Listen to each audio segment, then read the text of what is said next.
Thank you for tuning into Splat Attack. This episode, we will be discussing the top 5 scary moments on Rugrats, with special guest Kelsi from Slime and Slashers. If you are watching on YouTube, please hit the like button and subscribe. If you are listening on a podcast app, please leave us a review. We love to keep making nostalgic content for you, and this helps grow our channel. If you enjoy our content, please subscribe to our Patreon. We have bonus episodes, live streams, early access, and with enough support from all of you, there is more things that we would love to do for bonus content. Thank you all so much for your support. Now, let's spooky season begin. It's Halloween. Frightening rumors have reached the rug. Someone or something is making trouble. What could be lurking behind the Nicktoon shadows? A monster. A monster? A monster. And I think it's after us. What's really in the garage? You know, a monster. Find out in a special Halloween Rugrats tomorrow on Nickelodeon. Kick it.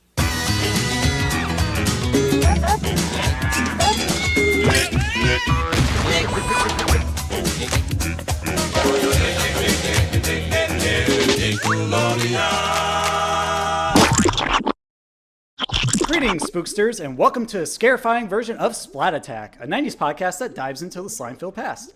I'm your flat-headed Frankenstein, Brett. And I'm your bloodthirsty vampire who loves Christmas, Alex. And Brett, what are we doing at the Pickles residence this holiday season? Well, as you may know, Rugrats is one of the most beloved Nicktoons to emerge from 90s Nick history. And since we haven't covered the show in our podcast since touching upon it all the way in episode 1, it seemed like a good time as any to go deeper into the infantile world of Rugrats. Are you excited to relive some potentially traumatic memories of this animated kids show, Alex? Oh yes, I've been so into it. I have lost all kinds of sleep, so I am on high on energy. I've been living on caffeine. It's very much the caffeine patch. So let's get this show on the road. Heck yeah! But before we dive into Rugrats, I think I hear a knock at the door. I think I hear some trick-or-treaters actually, Alex. Could you go check it to see who's there?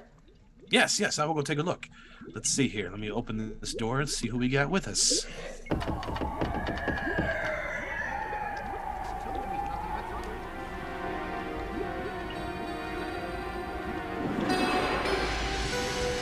Trick or treat! Whoa! Look who it is! It's Kelsi from Slime and Slashers. We haven't seen you since summertime. How you doing? I'm good. I was just in the neighborhood and I really love Rugrats, so I thought I'd stop by and see what you guys were up to. Of course, come on in. Help yourself to some candy while we finish dishing this out for the rest of the trick-or-treaters. I think we're actually going to share some of our top 5 scariest Rugrats moments tonight. So if you have a few, you're more than welcome to join us around the living room fireplace that Alex has set up over there. And, he'll just leave the candy dish by the door so we don't have to worry about trick-or-treaters interrupting us tonight. Sounds good. Let's get to it. Hold on to your diapees. Yes, hold on to your diapees indeed, because we're going to be mentioning quite a few... I don't know how to describe it. I'm at a loss for words of scary words. It's going to be terrifying, spooky, eerie, creepy, horrific. Yeah, all that stuff. It's going to trigger some dark memories for all you who are listening or watching us on YouTube. That's for sure. But let's give a quick overview for everyone who's forgotten about Rugrats before we give our top 5 scariest moments, shall we? So, despite being a Nicktoon show for kids, there's more than a few genuinely gut-wrenching, heart-palpitating moments from this kids show that will leave you crying for your mama from all the trauma. Don't believe me? Just ask Alex and Kelsi. We've each picked our top 5 moments from Rugrats episodes that seemed scary as a kid and may still have residual scariness to this day. Could be from characters or actions or just from an ambient feeling that left us with a pit in our stomach once the credits rolled. So pull over your Halloween mask because we're about to terrify our slimesters and gackoids tonight with a handful of scary Rugrats moments in this top 5 Halloween countdown. So our basic criteria is that it's got to have some striking visuals, some scary, unnerving music, maybe some dark themes and concepts that are undercurrents of the writing or the story, tied to our childhood memories. So things that we actually watch and remember being scared of as kids. And, it could either be a character or an idea expressed. Doesn't necessarily have to be one or the other. Idea. Idea, get it? Yeah. Let me drink some of my slime punch decked out with eyeballs that Angelica loves oh so much in one of my picks coming up. No, that's a Reptar fluid. But it's not dyeing his tongue green. Nope. No. Took the words right out of my mouth. Yeah. It's not pure Reptar grade. It is not. No. It's scac. It's Slimester green, so that's why it doesn't have that effect. That's okay. We'll work on a concoction next time we review a Scary Rugrats episode. So starting off, let's go around the table alphabetically. So Alex, what is your top 5 pick for Rugrats Scary Moment? All right. Well, first of all, I want to address the scariest thing for people who love Halloween is people who celebrate Christmas early.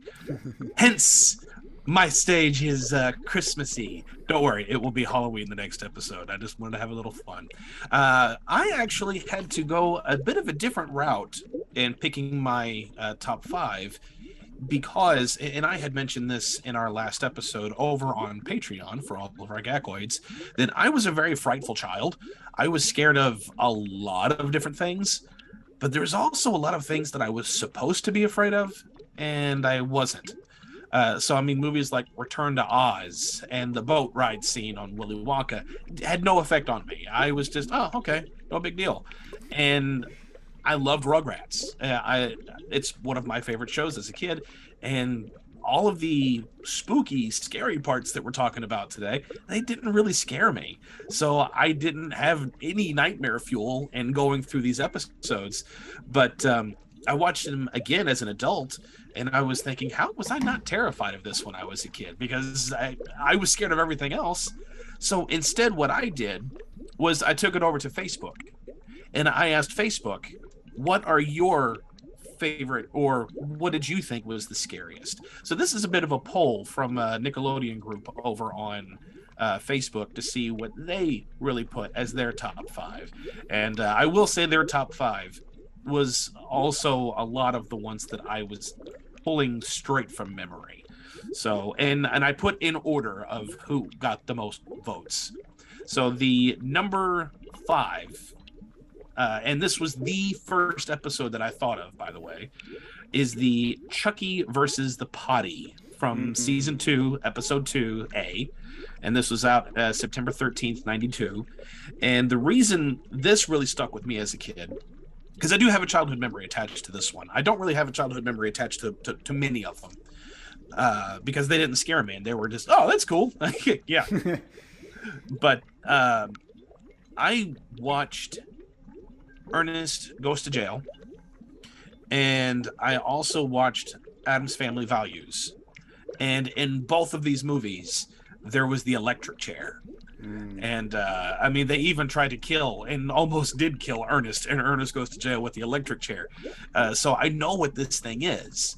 And then whenever the scene, the spooky part of this episode is while they're trying to potty train Chucky, and they're pushing him towards the toilet to use the potty. He has a nightmare about them forcing him to sit on top of it, and they're treating it like it's the electric chair. And he's going, oh, no, not the chair, not the chair. And I think he gets flushed down the toilet at one point, and he's terrified of it.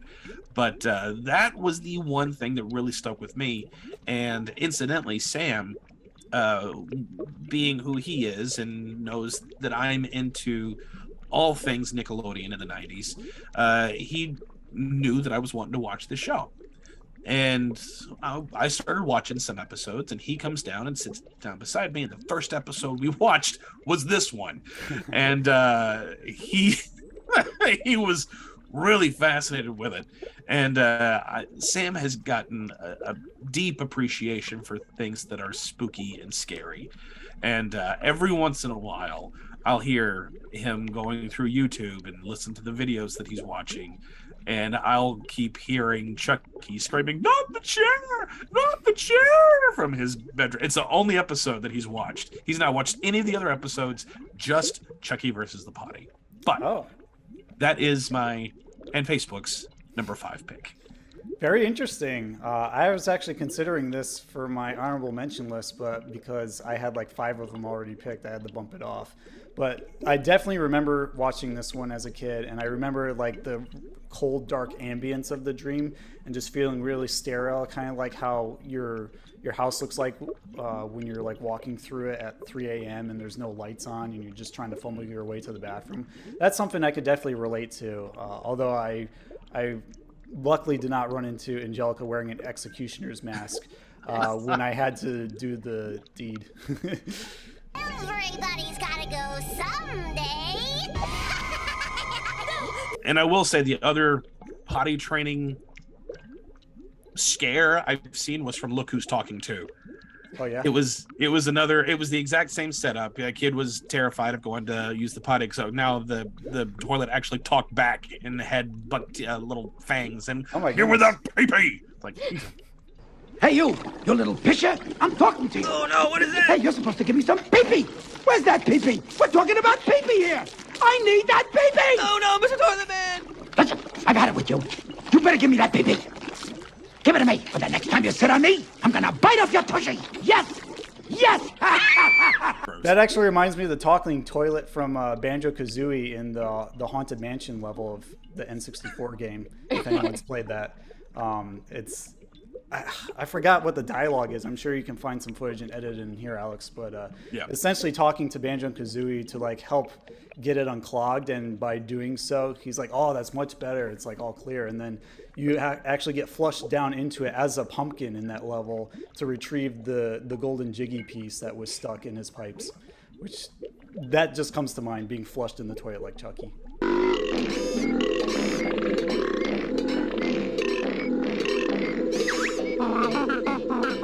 The best part of that episode, it's not creepy, but Tommy's the cute little rabbi, and he's like, "Tell me your problems, my son." And it's so cute.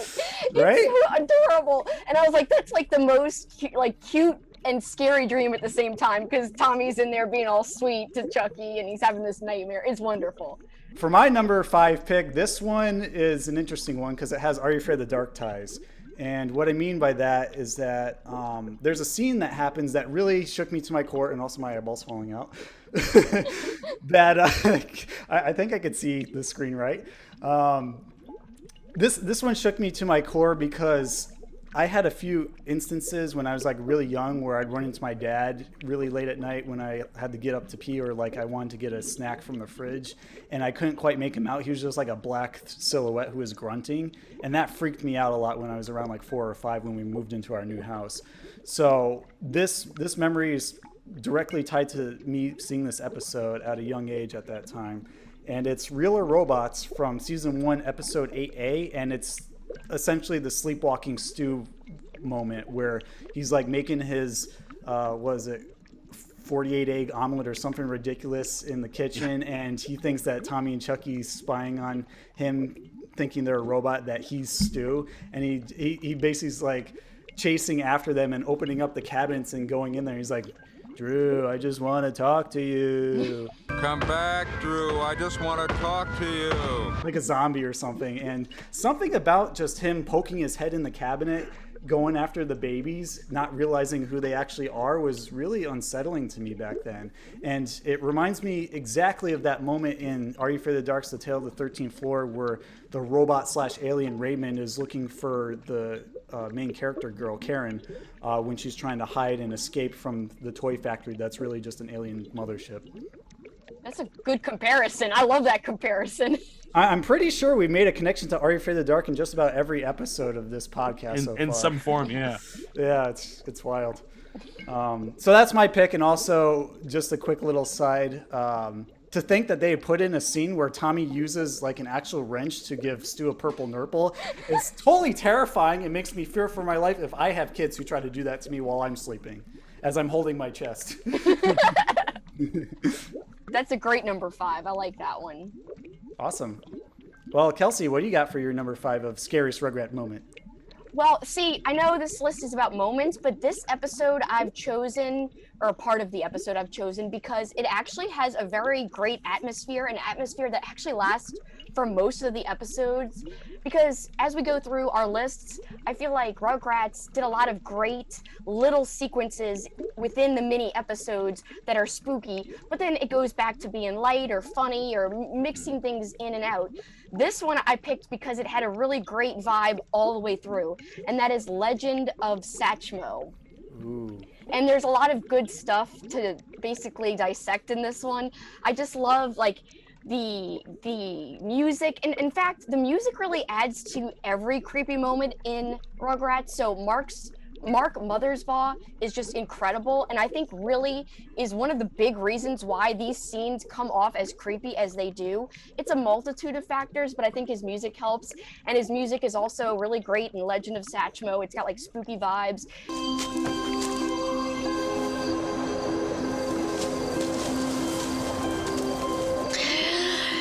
There's no such thing as Satchmo. And right from the beginning, Chucky feels like they're being watched, and there's wind blowing and just wonderful atmosphere while Grandpa is telling the Sasquatch story, or the Satchmo story as the babies say.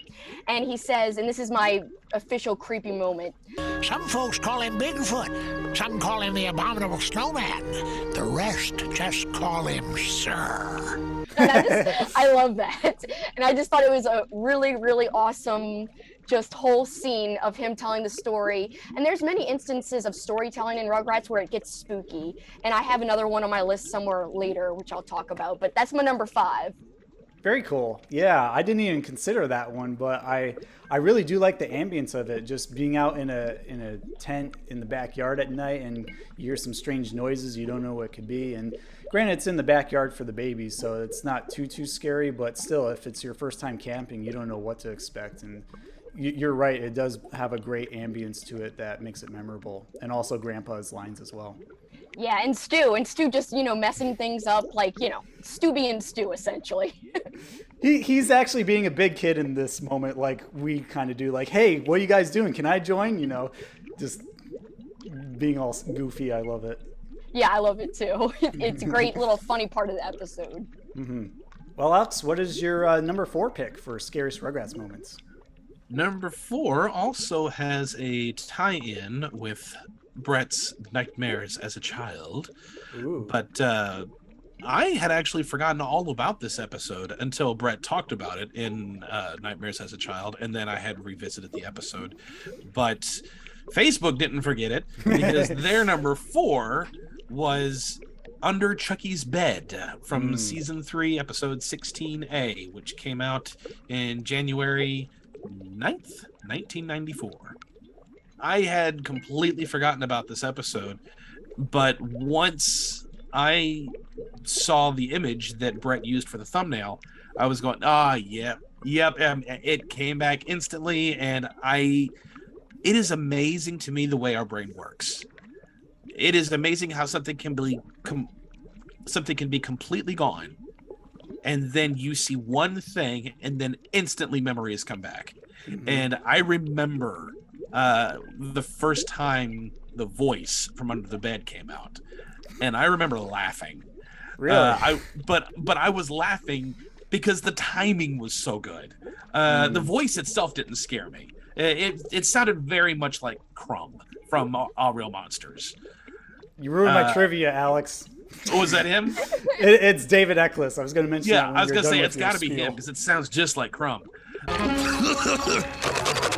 I love being smelly. So when I heard the voice as a kid, and I was like, this voice isn't scary. At least it wasn't to me. Because it was so good, it was just, there's nothing under the bed. Hey, Chucky. There's nothing living under my bed. Nothing at all. Hiya, Chucky. And it was funny.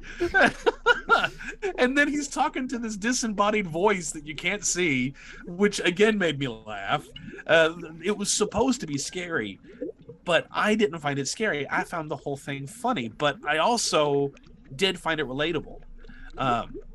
I was very, very fortunate to not have a monster under my bed because I had another mattress under my bed. I had I called it the down bed. I had an up bed and a down bed. It was not a bunk bed. It was just another another bed that was on wheels that I could push in and out from under my bed. So I never had that. I'm scared there was a monster under my bed because I was always thinking, how's a monster going to fit under there? But that was never a concern for me, but I was always very scared of things in the dark when I did get in the bed. Afraid something was in the closet or in the corner or something. So there was still plenty of that. So I still related to Chucky in that moment.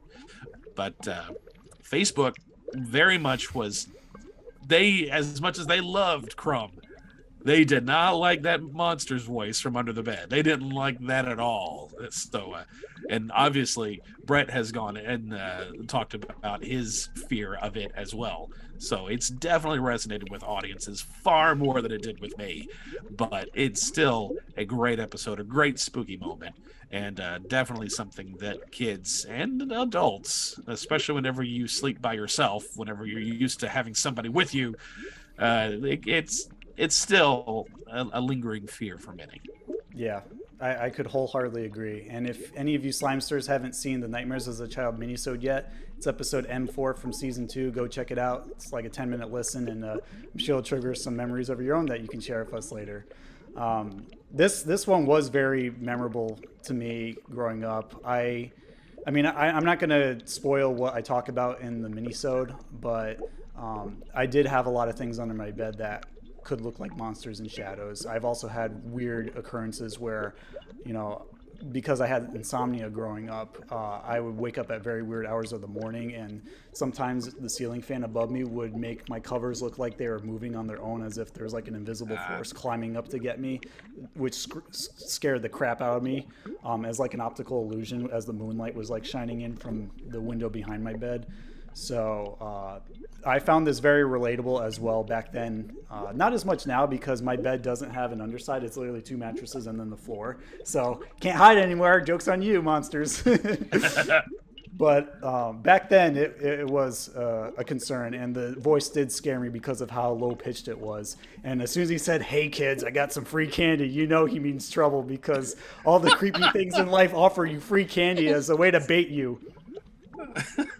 It's true. Yeah. I mean, we even talked about it in episode B8 just recently. So I've been using that voice now in children's church. So for those of you who don't know, I teach children's ministry, and I give candy away all the time in class. They know a Bible verse, give them candy. We play a game. We play like a Wheel of Wisdom or Wheel of Fortune game. We call it Wheel of Wisdom. And those who guess the puzzle get 2 pieces of candy, and those who didn't guess the puzzle get a piece of candy. But I'm always passing it out going, "Hey, you want some candy?" And they don't run away. Kids are used to me. The parents are used to me. So they're just, you're an idiot. Just pass out the candy and shut up. I like the fun as long as you don't have a malicious intent. Just give them a little spook. No. They start talking to me back in that same voice too. Gotcha. I like that. They're sassy. Oh yeah, they're fun. I was going to mention as well, I really like Angelica's storytelling here too, because she talks about Barnaby Jones and how he's just kind of minding his own business on the bed.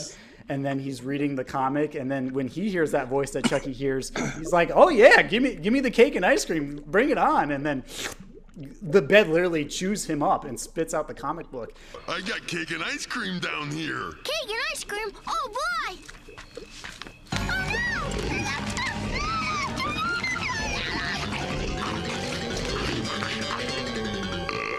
And they never saw little Barnaby Jones again.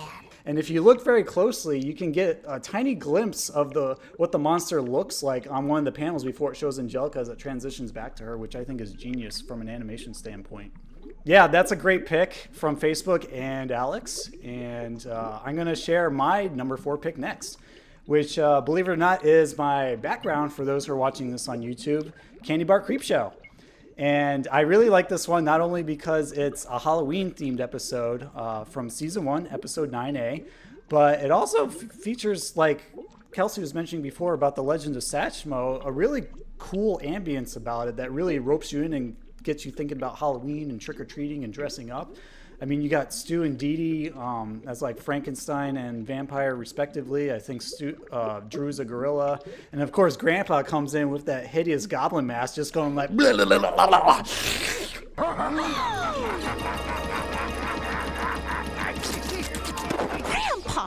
And that's what freaked me out at first, because I was not prepared for that as like a little 3-4-year-old when this first came out, because it was still a young Nicktoon at the time.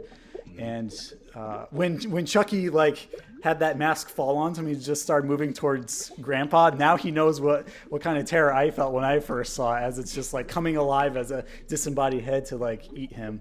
And other than that, I really like what the babies did too, with just like accidentally getting into the whole theatrics of the backyard spook house, with like Phil and Lil getting the spaghetti on their head looking like Medusa snake monsters, and then Tommy like had one of the curtains like fall on him and he became a ghost. And then of course Angelica in her little angel outfit, ironically, she bumps into that giant skull plywood thing, and then a bunch of grape eyeballs spurt out on her, and she's like, ew, eyeballs! And that's what inspired me to do this today, and also drink a bunch of this. Oh, look at that. Invisible eyeballs. Nice. Woo, it's scary. Actually, let me just turn off green screen real quick so everyone can see. Yeah. Whoa. Oh, I spilled a little bit. He slimed me. It's ectoplasm. It got all over my shirt. Should spill it up here. Yeah, exactly. This is a Splat attack first. I have slimed myself, and now I can't touch any of my equipment just because I wanted to show you this. Is it good at least? Does it taste delicious? It's very gelatinous with a slight lime flavor. Yeah, it looks very viscous, like very. It is. It's like the consistency in between fruit juice and Jello, but not quite either. So it's got a mucousy texture to it. Yeah. I feel like Kirk Fogg in season 1 of Legend of the Hidden Temple of all the awkwardness happening.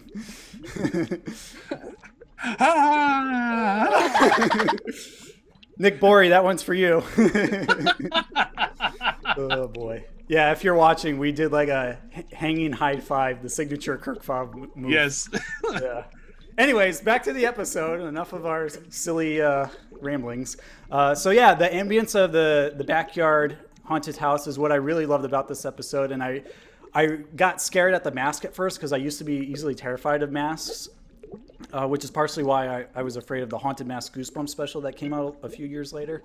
And the idea that something that's not alive could come alive, like something rubbery, and just be possessed by black magic is what spooked me a lot back then. Obviously, it doesn't bother me now. It actually kind of makes me wish that I had the means to build my own like backyard haunted house, because my friend Kristinelli, who's also a Nickelodeon fan, he used to do that with his family back in my hometown growing up for years and years and years, and like all of his family members would like get into it, and it was just a lot of fun. Even just going through it, and then even helping him scare some characters when I got into costumes. So good times. It's very nostalgic, but also slightly scary for me too. So that's my number 4 pick. Perfect number 4, super thematic. You can't go wrong. I mean, it's a Halloween episode. Yep. Yeah. Well, my number 4, I chose Mysterious Mr. Friend. And the babies throughout the episode end up calling Mr. Friend Mr. Fiend, which I think is wonderful and appropriate. Oh, yeah. They don't know what it means, but it's so wonderful. Wordplay in Rugrats, as an adult, it's just so enjoyable to go back and to hear all of the little things that as a kid you were just accepting it. It's not like you actually understood like the little double meanings or the fun that they were having with the word usage, but now you can appreciate it to the fullest, and it's marvelous. I just love it.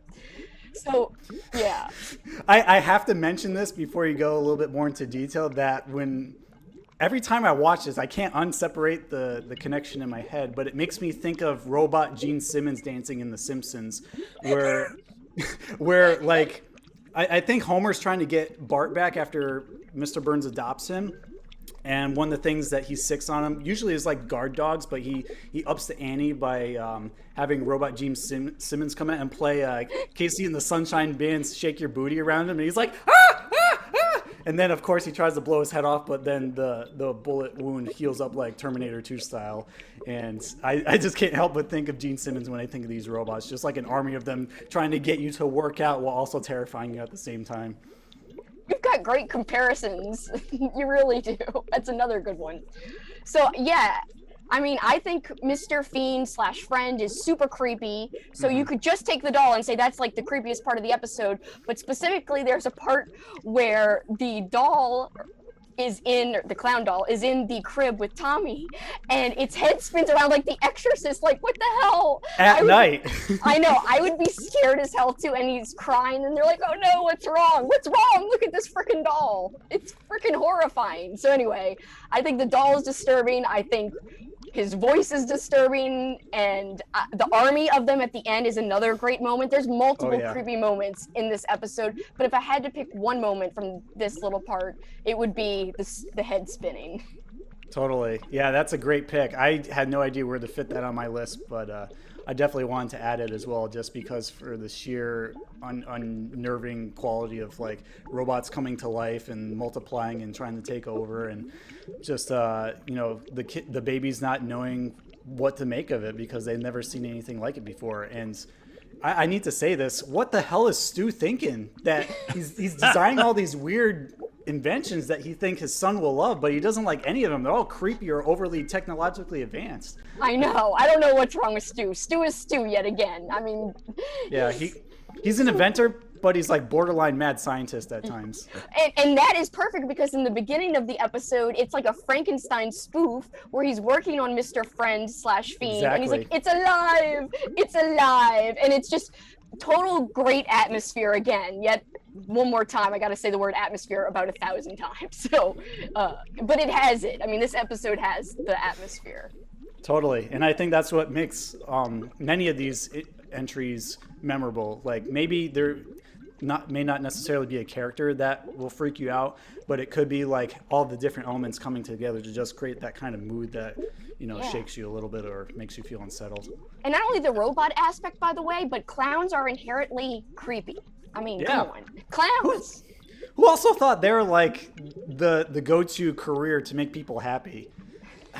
What's going on there? What was the logic behind that? Because all the bright, vivid colors and the unnatural smiles. I mean, I'm sure there's some people who make a living as a clown these days that are, well received by people, but I think there's enough of a horror trope now that it might overshadow that and, make them go into the haunted house business instead of birthday party entertaining. Yeah, Pennywise killed it for good clowns. I think he did. That was the turning of the tides. Poor clowns. Yeah. Clowns everywhere are out of a job being funny clowns. They have to resort to being scary clowns. And also becoming robot clowns. Yeah, or robot clowns, yes. And I will also say that this episode is not on my list or honorable mentions, but there were still quite a few. There was a handful of people in the Facebook group who were very adamant about Mr. Friend. So it's also has resonated with audiences. Just the ones that I've got a lot more responses, especially when we get to the top two, but we'll get to those in a bit. All right, Alex, what's your number 3? Number 3 is actually one that we had already addressed, but the third most talked about episode, and also I believe I said the Under the Bed was my first thought, and no, that was not my first thought. It was actually my second thought. My first one, and directly pulled this one from memory, the moment that Brett had pitched this idea to me, but it was Real or Robots. I have that image ingrained of him standing with his arms stretched out like Frankenstein and the lightning crashing behind him. Yep. And I remember the sound of when he sat up at first as There's no such thing as robots. To go back to what Brett had mentioned earlier about the purple nurple. I love Ren and Stimpy. Ren and Stimpy is one of my favorite cartoons. But a lot of the adult humor that's in Ren and Stimpy obviously went over my head as a kid. As an adult, it's fantastic. But I remember watching Rugrats and then getting to the nipple twist, and that is the first time when I could recall that I was catching a joke that was for adults and kids, because I thought they didn't do this for kids. Most of the kids my age aren't this twisted. But I completely caught for the first time that they are making shows for both adults and kids alike. And it's just a shame that my parents weren't really into the things that I was into. But that one joke was a very, very significant joke for me. And I just loved the idea. I thought it was such a fun idea of a dad who sleepwalks and the kids are seeing it as a brain dead zombie robot. And I loved that. I thought it was fun. And audience or Facebook was very much about this one. There was no real one quote that kept getting pulled out or one particular moment, but everyone just seemed to, outside of the nipple twist, but that wasn't something that they found scary. It was just something that they remembered. But the one thing that was said the most about it was just the episode where they thought the dad was the robot. So that is my and Facebook's number 3. Wow, great to see another repeat. That just reinforces that, you know, there's something powerful to these episodes that make them memorable. I do have to mention that I love the ambience in this one too, because it does feel like a Frankenstein Dark and Stormy Night mood that's being set to help further, you know, connect the two dots between what's seen on TV with the monster movie and what's happening with Stu, Tommy, and Chucky. Especially with like the theremin music and the lightning crashes, and then the twist ending where it's like, what about my dad? And then of course Chucky has to go home the next day fearing that, you know, Chaz is going to turn into a robot Frankenstein type monster as well. I will also add that as a kid, I was wondering how Dee Dee was sleeping through all of this. Right. Because the kids are screaming, he is screaming, and then all this is going on. How is she sleeping through all of this? Knockout pills. And now I live with the love of my life who sleeps through everything. Sometimes even some of our episodes. Yeah. I'll come downstairs, or I'll get in bed and wake up in the morning, and then she'll, did you sleep okay? It's like, yeah, Jensen woke up about 3 times last night. He did? You didn't hear him screaming through the baby monitor? No, of course you didn't. So yeah, it's like, okay, there's Dee Dee. She can, if my wife can do it, Dee Dee can do it. Totally. Great pick. All right, so here's my number 3, and it's a repeat, but I'm actually going to substitute with something else because what we already talked about has already been covered, and it's actually Nightmares as a Child episode, so I don't want to retread old water for this special. I'll just mention really quick that my original pick for number 3 is Under Chucky's Bed. Scare the Monster had issues with imagining monsters on the bed do all the toys that were under there. We'll just leave it at that. So my stand-in for my number 3, you know, that being so, is Mr. Clean. I forgot what season or episode it is. I think it's season 3. But this dream sequence particularly sticks with me to this day because I kind of have very clean tendencies, maybe borderline germaphobe, not quite. And this one really stuck out to me. I mean, not just for the fact that all the babies like to play in filth in the episode, which is, who knows what kind of diseases they're getting that way.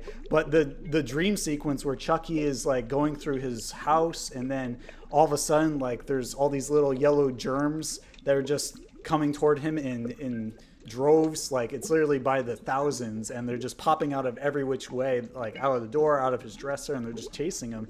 And his germaphobe is like really boiling to a peak, especially with that creepy Mark Mothersbaugh signature music that really drives it home. And just when you think you're safe in his bedroom, when things kind of calm down for a moment, the teddy bear goes poof, and then they all start popping out again and everything resumes. So it really plays with your emotions in that moment where it takes you off guard, but still presses on with the scares. So for the striking imagery, for the creepy music, and for the fact that I might have become a germaphobe for watching this as a kid, it's my number 3 pick. I think that's a good reason. It really affected you hardcore. Yeah. I have to say that my number 3 also repeats, but I have a few different things to say about it because I do think it's a great episode, and you can't leave it off of a creepy, moments list for Rugrats. So my number 3, like Alex, is also Real or Robots, but the reason is it's probably one of the Rugrats episodes that I've seen the most out of any episode. This and Toy Palace, and it's because I had my little VHS as a kid, and I had, of course, on the back here you can see, I'm showing it for you guys who are listening, and I'm showing it on YouTube right now. So Real or Robot right here, and Toy Palace. So I watched this cassette all the freaking time. So I have Real or Robots memorized. In fact, I love when Stu is like, and this is not scary, this is just something that I used to say for fun with my friends, 1 potato, 2 potato. 1 potato, 2 potato, 3 potato, 6 potato, 14 potato. I don't know, we would say that almost 1 potato, and it, Drew, is that you, Drew? And it's not even, that part's not scary to me. That part makes me laugh. Drew? Is that you, Drew? I don't know. We would say that, my friends and I growing up. Drew, is that you, Drew? Anyway, I love that so much. I just want to talk to you. Yeah. I like that a lot. The monotone is just so amazing. But the part that's scary is the beginning, in my opinion. I love how they're watching the movie on TV, and it's like a mad scientist, like you said, Brett, a Frankenstein type of atmosphere and mood again, like in some other episodes. And this is another episode like Legend of Satchmo that has a spooky eeriness throughout the whole mini part of the episode. And I really love when Tommy is really disturbed by the flippin' movie he just watched and seeing the robot dad basically carrying away this kid. It's haunting Tommy. And Tommy is maybe anybody could be robots. And I think just that saying and him being freaked out and the music in the crib is a really creepy moment, along with what we just saw in the intro with the special on TV. All of that together, really creepy little scene, perfect for spooky season if you're going to rewatch some Rugrats.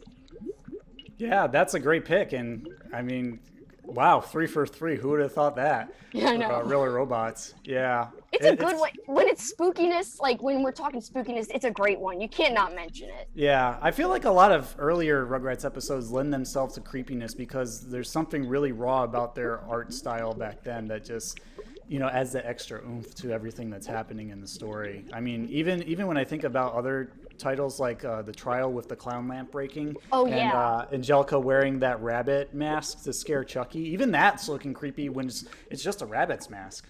Yeah, it was really the way they animated it, and of course the music too, as we discussed. It just made it kind of sinister.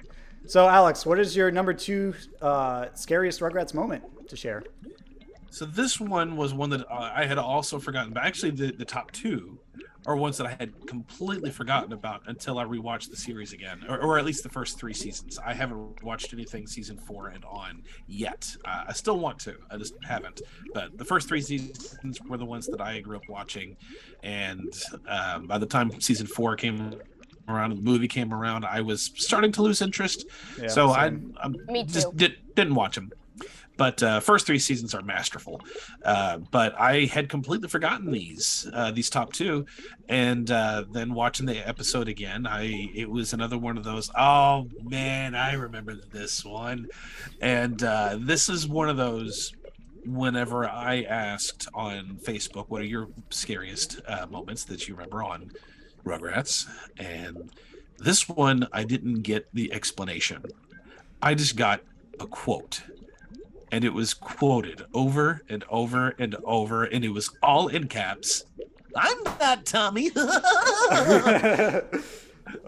So this one, for those who don't know, this is the episode in the Dream Time from season 3. There's a lot. Over half of this list is from season 3. But this was episode 18A. This came out February 20th, 94. But Chucky is having really, really weird dreams, which I thought was really cool because what do kids dream about? What do babies dream about? And I have a cousin whose little one when he was about Chucky's age, had night terrors, not just nightmares. I mean, he had night terrors, and a very, very different thing for those who don't know. And they had a very difficult time trying to calm him down. And the question that all of us were having is, what is he dreaming about? I mean, he's tiny. I mean, he's still a baby. What could he possibly be dreaming about? And this episode really plays with that. I mean, you have fish that are flying in the air and spiral staircases. I mean, we've said it numerous times in this episode. The atmosphere is fantastic. It's very, very Nightmare on Elm Street, dubbed down for kids. And then the moment that everyone quotes is when he turns to talk to Tommy, and Tommy looks back, and he's got a lot of clown features. He's got this really long nose, really long ears, really long mouth, and he's got this goofy laugh. What's going on, Tommy? I'm not Tommy. Then he wakes up from his nightmare. And then just to put the cherry on top, Chaz has the same thing happen at the end of the episode, where he goes to puts Chucky to bed, goes out and sees Stu. Stu, I didn't know you were coming over. I'm not Stu.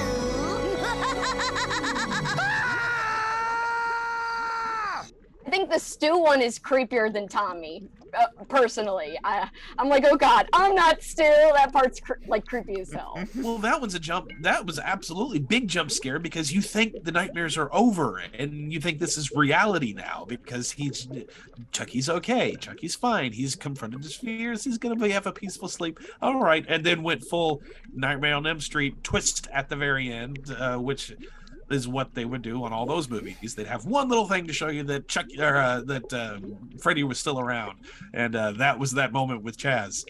Yeah, it makes me wonder, like, what's going on in their family that causes both of them trauma, because sometimes they have some shared dream sequences going on, or at least phobias. Yeah, it's a good pick. I almost consider that for my list, but I had to bump it off because the moment was just too short. Like, the rest of the episode's pretty tame. But I do like the visuals here and the surprise that, especially if you're watching this for the first time, you have no idea it's coming.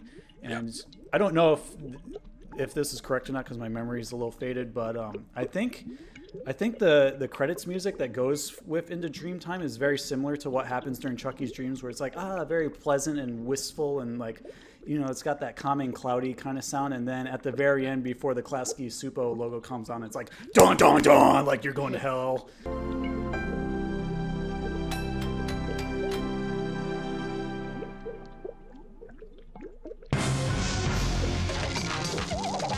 And I'm like, whoa, that's just as scary as the I'm not Tommy, I'm not Stu moment. Why the hell would they do that? And also, why are they picking the second half of season 3 to be like, okay, I guess the kids are too used to Rugrats. We got to shake them up and give them some nightmares so they'll keep watching. Like, what was going on in that writer's room? Craig Bartlett, let us know. There was a lot of spooky episodes for season 3. Yeah. They're like, let's scare the hell out of some kids. And then evilly laughed. I don't know. Probably getting pressured by Are You Afraid of the Dark because they're stealing the ratings. Maybe.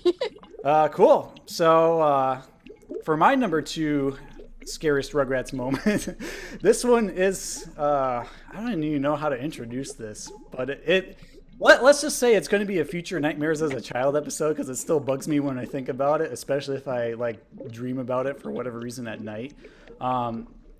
This is like what you would imagine a mutated form of Tommy to be.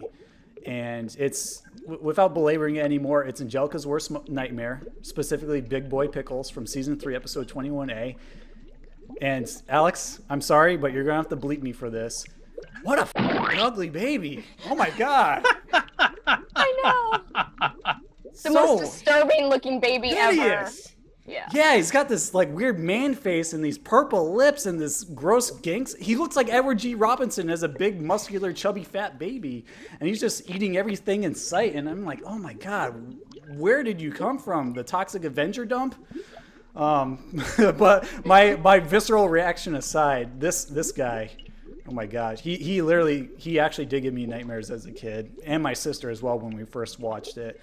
And we would always quote this episode, ooh, num-nums. Ooh, num-nums. Yeah, stealing the cheese from Angelica and then eating her when he's somehow like Godzilla size in her Malibu Cynthia car that she's trying to get away from. I just love all the tension that happens during her dream sequence, and it shows that even though she wreaks a lot of havoc on the babies, she too is not immune to the terrors that we all face growing up.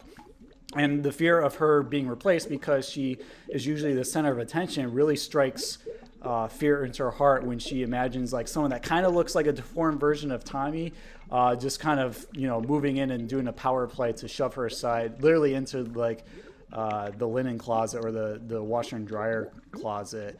And I just remember like having these dreams where, I was wandering my house at the wee hours of the morning and seeing this baby in the house chasing me. And I remember hiding in the laundry room and I had nowhere else to go. And the only way I could get out was through the window. And I ended up like falling out, not really, but like in my dream before I woke up because this guy was just so hulking. I couldn't even like punch my way through him if I wanted to. And, yeah. So look out for that season 4 of our minisodes. I hate this character with a passion so much that I'm willing to burn him in a very special place where Peaches lives from Rocko's Modern Life. Never speak of him again. And I dedicate this pick to my sister Chelsea, who is on our Patreon episode B5 because it also traumatized her as well. Yeah, that traumatized me too. It's not on my list, but I thought about putting it on my list. I was like, I freaking hate that baby. Like, it feels so wrong to say you hate a baby, but like, I hate that dream baby so much. It's not a real baby. It's okay. I know, but still, it just feels wrong, like a bad sentence to say out loud. But anyway, I agree with you. I agree with you 100%, Brett. 100%. All right, my number 2 is weird, so just hear me out here, okay? So my number 2, it is scary. It is creepy, it is disturbing, but not in the way you think. So my number 2 is a visit with the Lipschitz, and the reason... Lipschitz.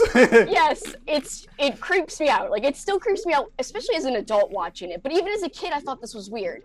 So just to set the scene, Lipschitz comes over to Tommy's house because Dee Dee invited him, and he's going to stay for dinner, but then something happens, and Stu and Grandpa leave to go to baseball, and Lipschitz convinces Dee Dee to go run after them.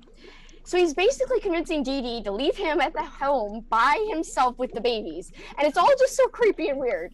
What's the creepiest part, though, and this is the pick, is the bubble bath. And the noise he makes getting in the bubble bath. It's like, ooh. And then the babies start crying. And if I was the babies, I would start crying too. Because I don't want that weirdo man, like, getting naked in my bathroom.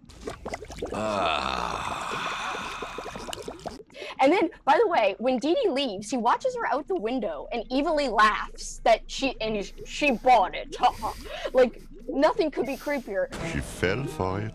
Hook, line und sinker. And then when Stu questions about the robe that he's wearing, Lipschitz is wearing Stu's robe, he's like, isn't that my robe, buddy or Buster? And he's like, oh, we'll talk about it later. It's been a long evening with the children. Like, that sentence alone is weird. What does that mean? Hey, Buster, that's my robe. Huh? Oh, well, it's a long story. I've had quite a busy evening with the children. Anyway, that part creeped me out. I know it's not really playing by the rules, but whatever.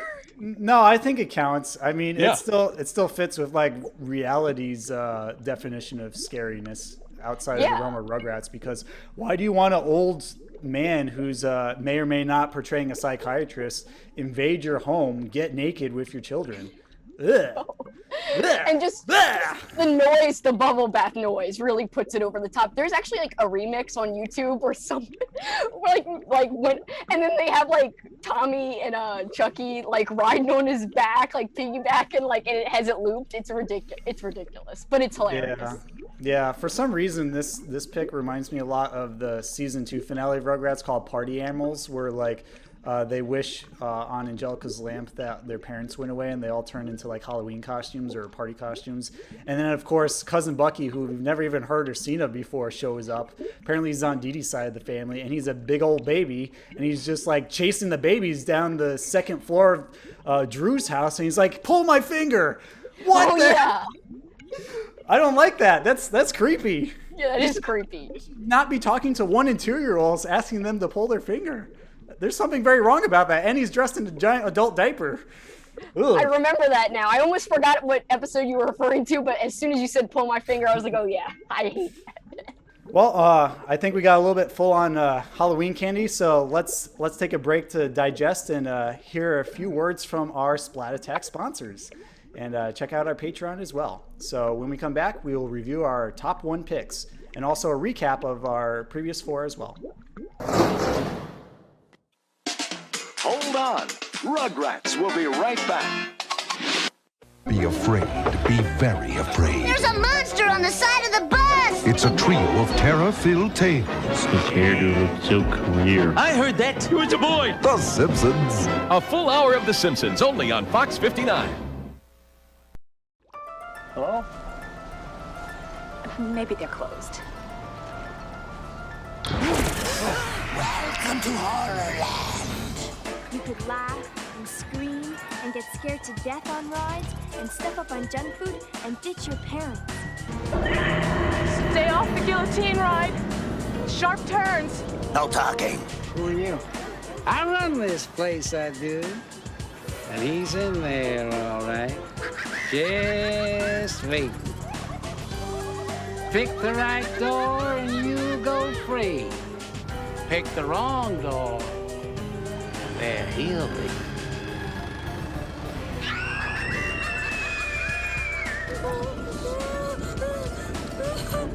Sign up today on Patreon to get your ticket to ride for our Are You Afraid of the Dark vs. Goosebumps episode of Laughing in the Dark versus One Day at Horrorland. Isn't she terrific? Boom, ba-doom, boom, boo, boom, boo, boom. Boom, boom, boom, boom, boom, boom, boom,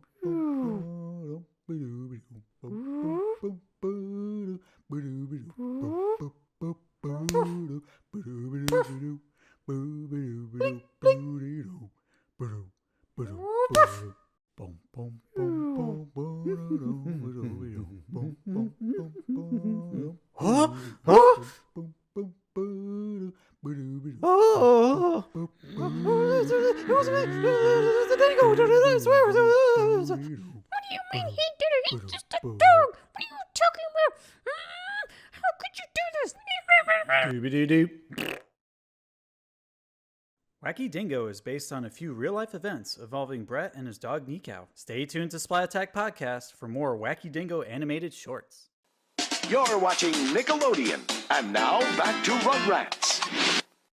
All right, Slimesters, if you haven't noticed that we told some bone-chilling tales of Rugrats, hope you enjoyed our break while we digested some of our Reptar bars. And for anyone who hasn't been paying attention, we're going to do a quick recap of our previous number 4 Scariest Rugrats picks before we jump into our number 1 picks. So starting off, we'll repeat the order that we had before. Alex, what'd you have? Chucky versus the Potty. And I had Real or Robots for number 5. My number 5 was Legend of Satchmo. My number 4 was Under Chucky's Bed. My number 4 was Candy Bar Creep Show. My number 4 was Mysterious Mr. Friend. My number 3 was Real or Robots. My number 3 was Under Chucky's Bed, substituted by Mr. Clean. My number 3 was also Real or Robots. My number 2 was In the Dream Time. My number 2 was Angelica's Worst Nightmare. My number 2 was A Visit with the Lipschitz. Oh my gosh. That last name gets me every time. I know. He's full of it because he thinks he's an expert on parenting, but he knows nothing about babies until he actually interacts with them in that episode. So for my number 1, it's another one, like I said earlier, that I had completely forgotten about. And I also preface that I'm a very, very twisted individual. So usually whenever somebody is, well, I shouldn't say somebody, whenever a character is awful to others in movies and TV shows, whenever they get their comeuppance, I usually want it to be something really bad. just because that's the way my brain works. So I remember after seeing the episode again, how gratifying it felt for me as a kid of watching this character finally get some of the terror back. And this one was very, very much, this is another one that on Facebook got a lot of quotes, and it was the same one again over and over, and the quote was, "Now you're num-num." So this is a repeat. This is Angelica's worst nightmare. But yes, I agree with Brett. It is a very, very funky looking child. But it didn't scare me because I was too busy. I was the Michael Jackson sitting in the movie theater eating popcorn, watching, like, yeah, terrify the brat. Get her. I don't care if it's a dream. I want to watch her terrified. So I was relishing this episode. But apparently I'm in the minority because over in Facebook, and there was a lot, overwhelming amount of people who just I don't want to say did not like it, but this episode, particularly the imaginary new baby brother, terrified a lot of kids. So I can see why. But if it was any other character other than Angelica, yeah, I would have been, I'm sure I would have been scared. But because it was Angelica, I was like, yeah, get her. Yeah, that makes sense. I hate Angelica too. Sorry, RJ. Yeah, me too. I know you love her, but it does feel nice that she's getting a taste of her own medicine for a change, especially considering my number one that's coming up. But even if she's removed from the equation, no matter who's in place of her, it still feels like a horror-esque movie moment where you're running away, you're trying to put the keys in the car, burst through the garage, and then you just can't get away no matter how hard you try or where you hide. And I'm sure if someone was creative enough and was, had like $1 million budget to work with, multiple millions, they could adapt this one episode into a horror movie if they're running out of ideas. And it'd still work. Yeah. So for my number one, segueing into that, this one had to be my number one for multiple reasons. One, because I like being a freelancer and I don't like corporate jobs. And two, I really, really feel the existential dread when I watch this. And the ending, oh my God, what is one of those, like, you're a sick mother effer, but for writing this in. I just really hate it. And I'm scared by it. And I was totally revolted when I was a kid watching it for the first time because it's just one of those moments that blindside you. And it's from season 2 too, so it's not like they're just throwing out all the scares before they go into season 4 and get more mainstream. But this is actually What the Big People Do from season 2, episode 13B, and it's Angelica the boss and her robot workers. Why is this scary? Do I really need to explain the imagery here? I mean, you got characters that are popping out of the giant tall portraits as Tommy and Chucky are going into Angelica's executive office. Reminds me of Are You Afraid of the Dark? Tale of the West Spring Walls, by the way. Gotta throw that in there. Also, I don't like it falls into Uncanny Valley for me where Tommy and Chucky have their heads on Stu and Chaz's bodies. Like the proportions and just seeing them run around with like their baby heads, it's very, very jarring because you're not used to seeing it this way. And this is probably the only time you actually see it this way before, they grow up in the All Grown Up spinoff. So that really adds to the creepiness. But man, it just fires on all cylinders once you get into Angelica's office and she wants to fire the babies, and she got like the pigtails turning into the devil horns, and then she's got all these evil looking robots with the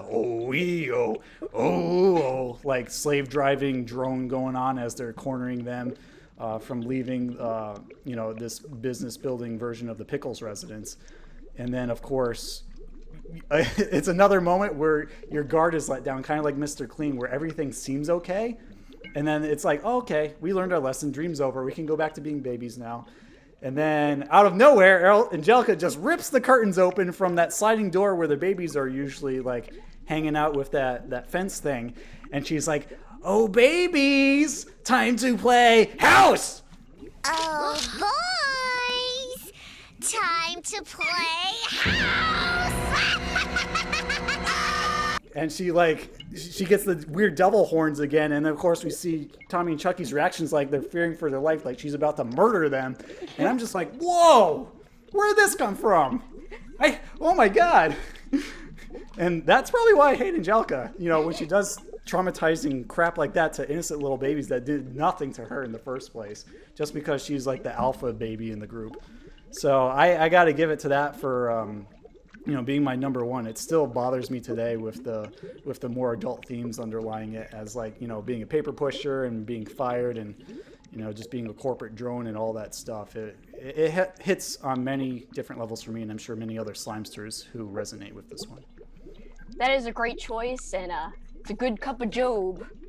Yeah. Yeah, I love that line. That's one of my favorite lines. It's a good cup of Job. And they wipes the mud. Coffee, anyone? Sure, I'll have a cup of Job. Yep. Tastes like mud. It is mud. Yeah. It's so good. I particularly like the moment on a more lighthearted note where they speed down the highway to get a ticket because they want to go see Reptar and Ice, and then of course Angelica pulls them over and there's little pillows in the sky as clouds. It's just so fun and whimsical, and then of course it gets dark really quick once they get to work. Yeah, I actually like the pushing paper because I think it's so funny what they do it. They're actually pushing the paper. It's so cute. But no, the idea of it they don't understand what's waiting for them. I truly see the real life horror in that episode for sure. But the cartoony horror is there too. So it works, in two ways. And it's such a well-made episode. One of my favorites. Agreed. Don't give in to corporations, listeners. The world is run by the man. That's a great number one. My number one, it's a repeat. But for me, when I was thinking about my list, this is the episode or the part of the episode that came up in my mind right away. The imagery is really strong for me. The childhood association is really vivid for me as well. And that's Under Chucky's Bed. And I know we've already talked about it, but the bed, when he looks underneath after, come on, I'll give you some candy. He looks underneath and sees the sweater. Yeah, looking it looks like a terrifying. monster. Yes, they designed it so well, because if I had seen that under my bed, I would have freaking jumped out of the sheets, ran off. And I did used to, as a kid, not my feet to touch right by underneath the bed, and I had dreams about being sucked under the bed by a smoke monster and weird stuff like that. So Under the Bed gets me and got me back then. And yeah, I used to try and run and jump on the bed and stuff like that. So this episode really resonated with me personally, and that's why for me it had to be number one. But I know we already talked about it, but it is spooky and definitely scary. It's great to hear that there's so many repeats, because it just goes to show that Rugrats is scary and certain episodes resonate with many people. Yeah. And definitely, again, if you haven't checked out the mini-sode, even you, Kelsi, go check it out so you can see how you relate to it as well. Fun fact, when I was editing that mini-sode, I was taking screenshots to do the thumbnail for YouTube, and of course I got him under the bed. But the first time I saw Chucky look at him under the bed, he was drawn differently. And when I was trying to make that a thumbnail, I flipped it upside down to make it right side up, and it looks a lot more creepier that way than the regular one that turns into a sweater when Chaz flips the light on. So I'll give Alex a screenshot to show here where it looks upside down, and you can see how much stranger and scarier it looks from this angle. And to piggyback on what I had said earlier with there were some things that were supposed to scare me and they did, and then there were things like this that just never bothered me. This whole episode did not bother me. The monster under the bed did not bother me. But Ernest Scared Stupid, whenever the troll was in the bed with the girl and she turned around and there he was, that terrified me. I don't think I've seen that, so I'll have to watch it now to see what you mean. Yeah, I don't know if I remember that either. I mean, I'm sure I've seen it. I just don't remember it. Yeah, they did that whole there's a monster under your bed thing. The kids are all being chased by this troll, and he takes them and turns them into wooden dolls, and it makes his magic stronger every single time. Interesting. And he would even mimic their voices so the kids would feel safe, and then they turn around and there he was. And they did the trope of there's a monster under the bed, and she would look under the bed, and they played it up like there's something there. She pulled the curtain, and it was just a teddy bear. She picked the teddy bear up. She got back into the bed. She rolled over, and there he was in the bed with her. Oh, man. And turned her into a doll. Oh,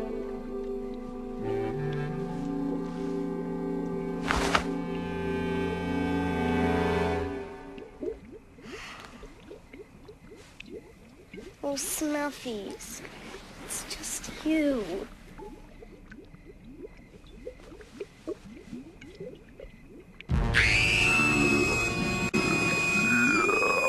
Cool. Well, I think that's a great top 5 scariest Rugrats moments list, and I'd love to hear from our Slimesters. Either YouTube comments, Instagram, social media, wherever you can find us, even at our email, splatattack2021@gmail.com. What are your scariest Rugrats moments? Let us know, go into detail if you have any childhood memories tied to it, because we'd love to hear more about it. And we'll probably even share it in a Mona's Mailbag segment, too. But before we end this episode, we're going to do our honorable mentions, dishonorable mentions, and then get into our segment. So starting off with honorable mentions, Alex, what did you pick? I've got a few, and again, this is all ones that Facebook had chosen. There was one that both Brett and I had, so I took it off my list, and Brett can talk about it when he gets to his. But Down the Drain was one of them, where Tommy is imagining as the water goes down the drain that he goes down with it. Give and Take, the Mr. Boppo punching bag. Yeah. Hi, I'm Boppo. Hi, Yep. I'm Boppo. Hi, I'm Boppo. And I know it was Brett's number one, but What the Big People Do didn't really get that much of a response over on Facebook. But there were a handful of people that did express how that was creepy to them. I didn't think it was creepy. I thought it was really interesting. I really enjoyed just watching and see the different perspective. But I've always been interested in things like that, how you take a trope and then flip it and see what it's like. And the other one that's a little unorthodox, kind of going along the lines of what Kelsi had done or earlier, but Pickles versus Pickles. And the moment in particular was whenever they were dragging Drew out of court. That the imagery there was because Angelica was now full judge and jury and executioner. I was going to say, I remember Stu saying, but I'm a good father. I'm a good father. And no one's just listening to him. No! I'm a good father! I'm a good father! I'm a good father! I'm a good father! I'm a good father! I'm a good father! Order! I demand order! All right, I am the judge here. A dream. And I'm sure if you're a dad too, you can relate to that, or at least see where they're going with that. Oh my God, my eye is hurting. Oh no! Well, you keep touching it. It's irritated. I don't know what to do with it. Here. Let me my eye fell out. Yeah, let me just take my eye out so I can put on my glasses. One moment. It's too bad you don't have an eye patch. I thought about that, but I don't have one. Because then you could just be like, I would just. Oh, that's good. Were those all your honorable mentions, Alex? Yes, those are all my honorable mentions. Okay, cool. So for my honorable mentions, I have a few of them as well. That didn't quite make the mark, but they still had some striking imagery that really stuck with me throughout the years. Mega Diaper Babies was Metallotron and Angelotron, those two paralleling each other. I really didn't like how the robot design was and how it had like a very unnatural voice, even with like a robot modulator on it, and yet it was considered like female.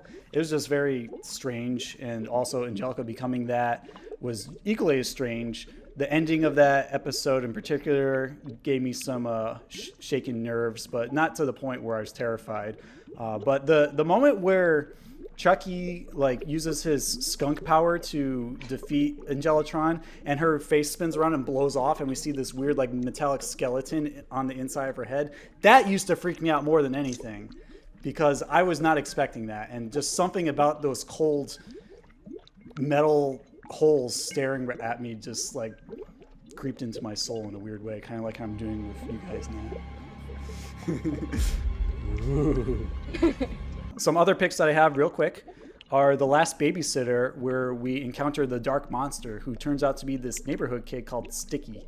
I really like this one for the ambience. It reminds me of the Tale of the Dark music from Are You Afraid of the Dark due to that as well, and just not being able to see the menace from the basement that's kind of creating the tension in the house where all the babies are alone and Susie's parents are out. So that's got to get an honorable mention for that. Of course, Mysterious Mr. Friend as well, because Robot Gene Simmons, an army of them just coming after the babies. That's a sight you'll never forget, burned into my memory. Also, I had to bump this one off as originally on my list, but upon rewatching it, it didn't bother me. I found it more comical, but as a kid, I was freaked out because I was the kind of kid who really liked bottles. I liked the texture of the rubber nipple on the top, and I didn't like weaning onto plastic drink cups that I couldn't get any of the juice or milk out of. So of course, Mr. Tippy touches a nerve for me there, where he's like, drink me, and he's just really being peer pressure-y with Tommy as he's about to push him off a cliff. And then of course, luckily the big person's bottle squirts him away into oblivion. So luckily that ended on a happy note. And then I already mentioned Mr. Clean, which I actually replaced under Chucky's bed with. So those are my picks. And Weaning Tommy was the other honorable mention that was from the Facebook group. Those are all great honorable mentions. I have a few as well. I think Alex had it on his list. In the Dreamtime is an honorable mention for me. That I'm not Tommy, I'm not Stu. But what we didn't mention was, so after Chucky has this dream, he's describing the dream to Tommy, and he's like, "You were a clown." And Tommy was like, "Was I a funny clown?" And Chucky's like, "Not really." And just the way he like hesitates, it's great. Was I a funny clown? Not really. And also, by the way, Spike is creepy with an English accent. That is actually very off-putting. I don't like it. I don't like it at all. Hello there. Just in time for a spot of tea, eh, what? So, not with an English accent. Get out of here, British Spike. I don't like it. So, British Spike only for Buffy, not for Rugrats, please. Yes! Yes. Yes! Favorite character. I've hired myself out as an attraction. Sideshow freak. Well, at least it's showbiz. All right, so my next honorable mention, Visitors from Outer Space. This is a weird pick, but there is a creepy fish. The doll isn't so bad. I mean, it is pretty creepy because it just looks like the fish, but the actual talking fish in the sequence where Tommy's imagining he's in outer space, that is freaking creepy, off-putting, not likable. And if you look really closely, Angelica walks through a doorway, I believe. I think it's Angelica. And Chaz's head is in a jar at the top on this wall. It's a floating head in a jar, and I swear to you, I rewatched it to make sure I was right, and I am right. His head, you have to look, it's like a couple of frames, it's got to be more than a couple of frames, probably a couple of seconds, and it's totally up there. I'm like, oh my God, Chaz's head, it's on the wall, it's floating in a jar. Anyway, I think that's worth a mention alone. Also, the dark ending with Angelica, like, shoveling sand, like she's stranded on a planet. But I think the quote that Grandpa says is the really creepy part in the beginning of the episode that spurs this whole thing. He says, "Those aliens sucked them up with a laser beam and kept them prisoner for 15 million years. Of course, it was only 12 seconds in Earth time." So I just love that. Then Chucky versus the Potty, which we already talked about, the prison electric chair sequence I thought was creepy and scary. Two more that weren't talked about at all. Let There Be Light. I just think it's awesome when Chucky sees the shadows around Tommy's room and he starts to quote why shadows are so scary and why the dark is scary. And he says, "First the air gets black and the scary shadows come out and all the monsters crawl out of the closet." That's not true, Chucky. There are no monsters in the closet. Besides, not all the light went off. We still got the night light. Yeah, I guess you're right, Tommy. It's just a really great mood, and not to use it again, but come on, it's a great atmosphere. It is what it is. And then finally, my last honorable mention, Monster in the Garage. As an adult, it doesn't scare me as much, but as a kid, it did scare me. I just love the music when we're seeing from the monster's point of view. And I did monster with air quotes for those of you who are just listening, because we know, it's not a true monster. But I just think it's really, really well done, especially during Grandpa Boris's story, where he's talking about the Dybbuk and the Clobbermeister, and it's raining and it's spooky music, and the little babies are really terrified. So it's wonderful, and it really adds to the whole episode and why they think it's a monster and how creepy it is. And top-notch stuff, even though it just missed the list. And that's my honorable mentions. Yeah, I'm right there with you, Kelsi. Like, I wanted to put Monster in the Garage on this list, but I couldn't because of how cute the little mouse is at the end, and how House 2 like got up on the car and he's like, "Oh, mouse, get away from me!" But I really love Grandpa Boris's storytelling, and man, I guess based on talking about all these episodes together, Rugrats is really good at building ambiance for whatever moments they share, and I really love the ambiance when he's telling his story. And it actually reminds me of this other Boris and Minka episode called Toys in the Attic, where they visit their grandparents and they go up in the attic and they play that like creepy music on the phonograph, and of course you got all those creepy puppets looking at him, and then Boris has like a sheet on him to make him look like a ghost. And yeah, that's another like great ambient moment as well. Love it. I almost had that one. Like that one was taken into consideration, but I was like, I gotta leave it off because I already have a Boris, episode, and I don't know. That one's good though. I love that one, and I love when the toys come, crashing down, just because it was a cool image. I loved like obviously toys as a kid, so that was cool to see all those toys. And also, Angelica screamed bloody murder during that scene. I've never heard her scream like that ever. I know. Okay, I'll put on my honorable mention just for that. So now that we've gotten through the good stuff, let's get to the bad stuff. What is your dishonorable mention, Alex? So my dishonorable mention, and it's not a bad episode by any stretch of the imagination. It's a very good episode, but I had found it really amusing that of all things to get scared about, this is kind of a silly thing to get scared about, but also it's the mind of a baby. But it's Inside Story. And this one, Chucky ends up swallowing a watermelon seed, and now he's afraid that, especially thanks to Angelica's prodding, that it's going to grow in his belly and he's going to explode. And I'm thinking, even as a kid, I was going, we're scared of a seed? You're gonna poop that thing out, man. I thought, really, this is kind of a silly thing to get scared of. But of course, when this came out, I was 6, so I mean, I still not fully grasping that this is still a baby's perspective. Right. And then 2 or 3 years later, the Page Master came out, and Macaulay Culkin's character got eaten by a dragon, and he opened up Alice in Wonderland for the beanstalk to come out, and I thought, you just ripped off Rugrats. Yep. That's great. Well, if you're gonna steal from the best. It was a very good episode, but as a kid, and I don't really have a dishonorable. I don't have a scary moment that I thought was really dumb, but or not scary or anything like that. But when I was 6, this was the one time, and I was like, really, you're gonna get scared about this, Chucky? Come on, dude. So my dishonorable mention it's not really scary per se, but when you realize what's happening, you really learn to hate the character and his intentions. This is called New Kid in Town, and I'm talking about the character Josh, who he meets the babies in like this park for the duration of the episode. And what I really dislike about this is scary in a more realistic way, because this kid is like a bully. He's manipulating all these babies. He's gaslighting them, getting them to do what he wants for him, no matter what, without having them question his authority. And then for whatever reason, he gets this idea to put all of them in a line for a game that he came up, start swinging, and then jump on them, not over them, on them, intentionally, as in this 200-pound kid who has no boundaries or social conscience is literally going to murder 4 babies by squishing them with his body weight.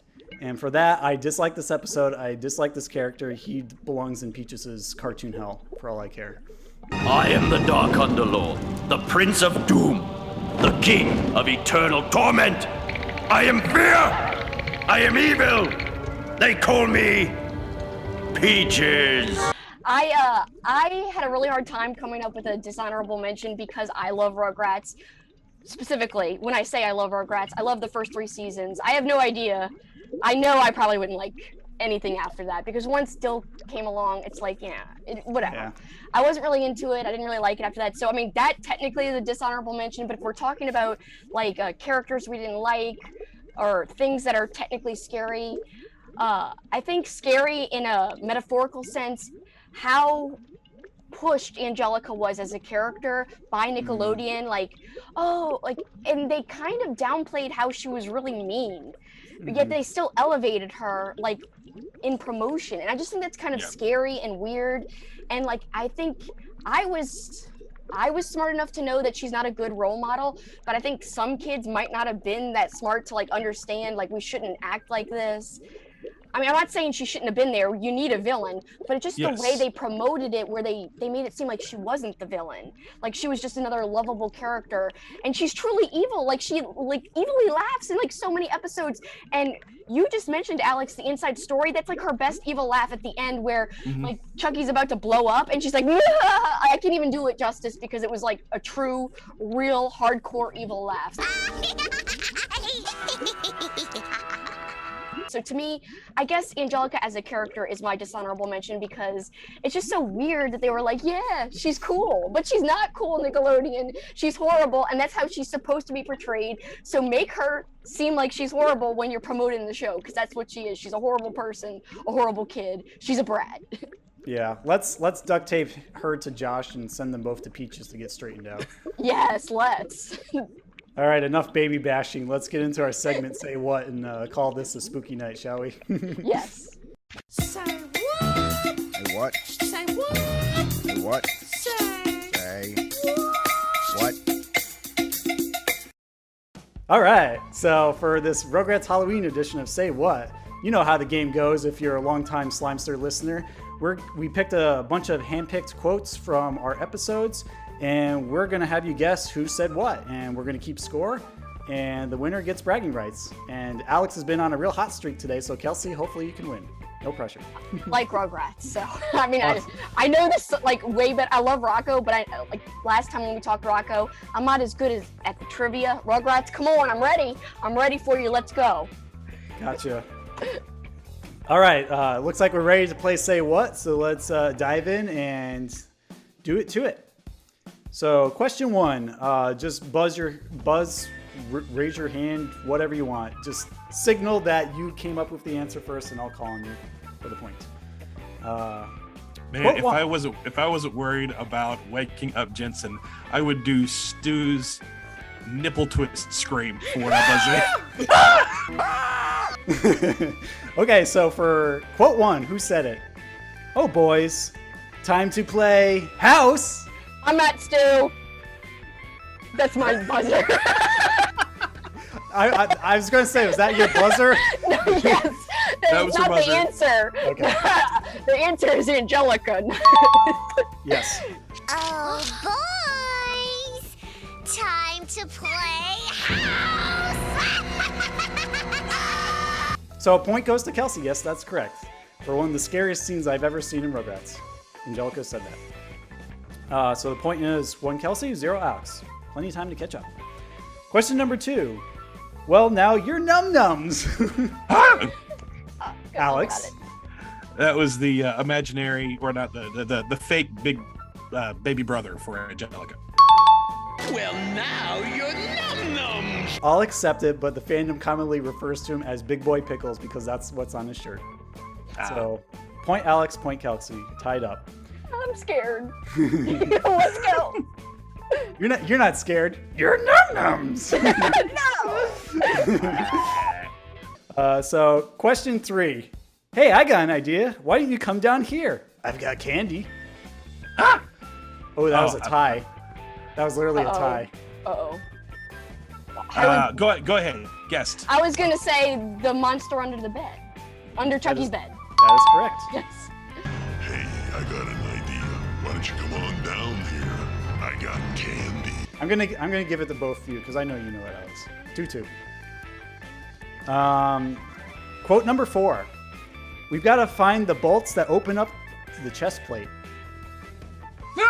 Oh man, Was that a tie again? Yeah. It basically was. Tommy? Yes. We gotta find a pulse that open up the chest plate. Yeah. You both got it. 3-3. Let's see. Quote 5. It's really hard to see through these glasses. My lovely assistant Ramona will hold the bowl while I demonstrate my culinary magic. Kelsi. She beat it. Well, Stu. Yes, Stu. My lovely assistant Ramona will hold the bowl as I demonstrate my culinary magic. No. 1 potato, 2 potato. I know that episode. Drew, is that Ramona. you? Who's Ramona? She's making chocolate pudding for me at 4 a.m. What are you doing, Needy? That is correct. Kelsi, 4 points. Alex, 3. Quote number 6. Who said it? When I was a spud, me and my other brother Sparky and I used to go trick-or-treating door to door. Alex? Just starting with is enough to know that this is Grandpa Lou. That is Grandpa Lou. When I was a spud, me and my brother Sparky used to go trick-or-treating door to door. Ooh, we got a nail biter here, 4-4. So the last quote, it's gonna come down to this. Ooh, I love the tension here. Perfect for spooky season. Yes. Okay, hands on your buzzers or screamers, however you want. Who said it? Look, it looks like the monster's hair. Do you think he's going bald?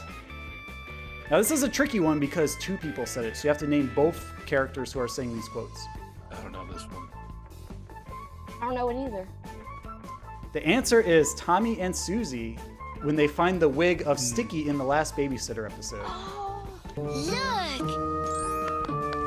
It looks like the monster's hair. Do you think he's going bald? No! I was so close. Did I mention that as my honorable mention? Because if not, that's supposed to be on there. Okay. Yeah, but you didn't say that line, so. No, I didn't say the line, but you mentioned the episode. Yeah. Yes. Gotcha. Yeah, that episode is good. That episode also has like a really great mood throughout it and good vibe. Oh man, what do we do with this tie? Do I come up with a tiebreaker, or we just pronounce you both winners? Oh, we both choice. love our Rugrats. We're all winners here. Yeah, Rugrats. Rugrats for life. Winner banner for all 3 of us, because There you go. Yeah. Everyone wins. Confetti! Excuse me. There's a slime. Yeah. Winning gives me indigestion. Oops. You ate the watermelon seed, didn't you? I did. Because I love watermelon. What do you expect? all right, guys. Don't explode! Don't explode! I promise. I gotta be around for the next episode. But speaking of next episode, let's get to our closing question.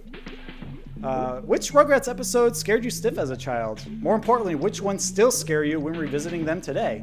I know some people weighed in on Facebook with Alex's choices, but we'd love to hear from you specifically, Slimesters, at splatattack2021@gmail.com for our email, or DM us on Instagram at Splatattack Podcast, or even leave comments on this video on our YouTube page, Splatattack Podcast.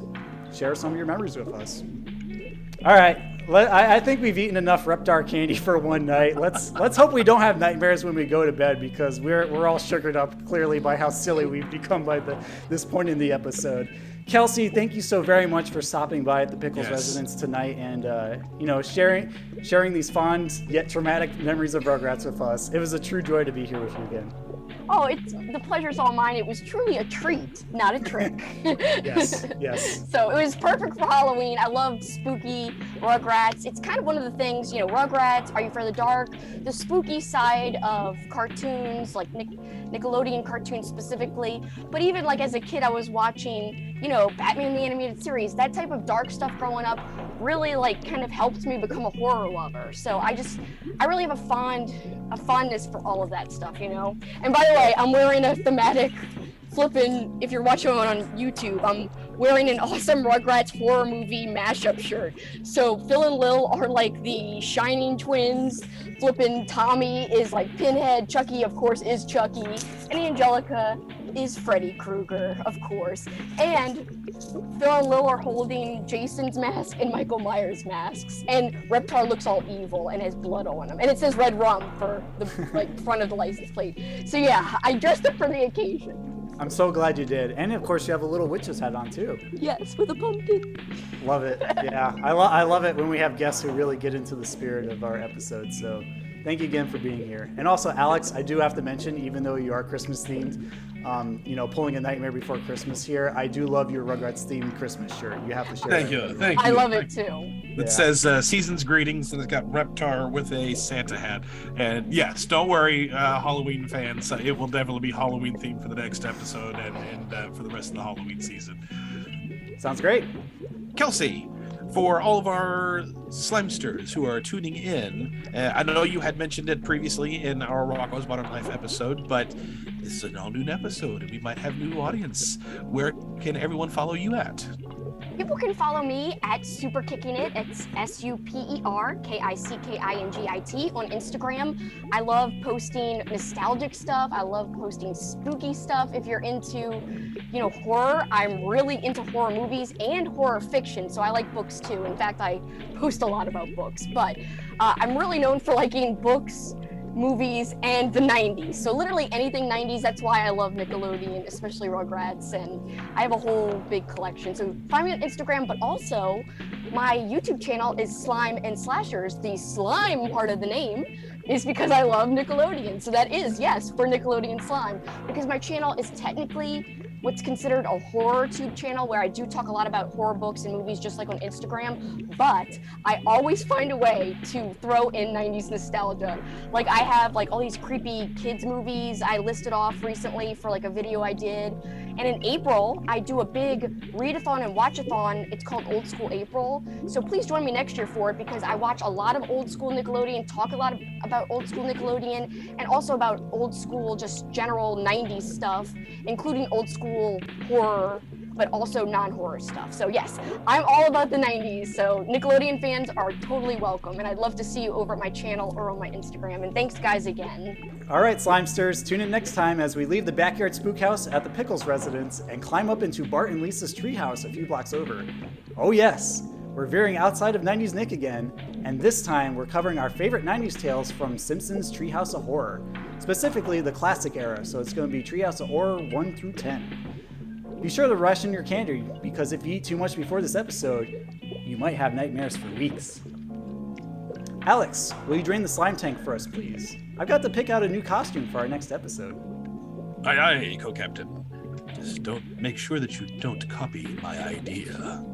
Well, what are you going to be? Wouldn't you like to know? Oh boy. Something tells me I'm going to see you in my nightmares. Oh boy. Splash you later, Zompsters. Bye.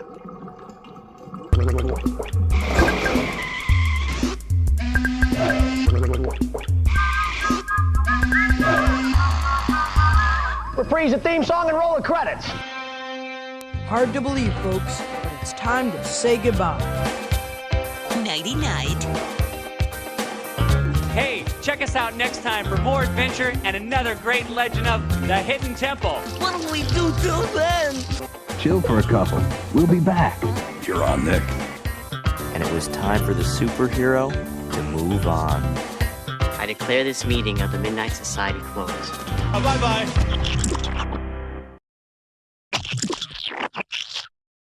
We'll go in together. Right. Ready? Set. Wait a minute. Maybe I should get a flashlight. Right. A flashlight. Okay. You go on in there and I'll go get a flashlight and join you. Oh, no, you don't. You go in there and I'll get the flashlight. Why me? Why do I have to go in there alone?